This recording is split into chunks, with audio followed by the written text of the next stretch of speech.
Hello everyone and welcome back to another video from Wake&Tech. In this video, I'm going to show you how to log into your existing account on Wordtune. So let's get started right away. First of all, open up your web browser and then in the address bar type in wordtune.com and press enter. You will now be taken into the official Wordtune website.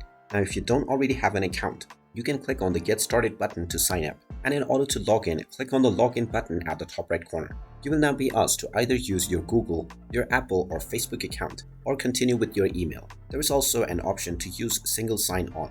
After proceeding with either one of these options, just tap on the Continue button and you might be asked to enter the verification code or tap on the sign-in link. So just check within your inbox of the email address that you used to sign up and the one that you have just entered. And once you open this email, you will find the sign in to Wordtune link. Just tap on this button and now this will sign you in to your existing account on Wordtune right away.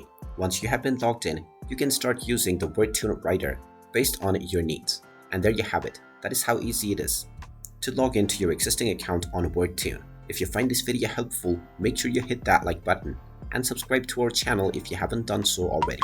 Also ring that notification bell to never miss another update from us. Thank you for watching and I will see you again in the next video.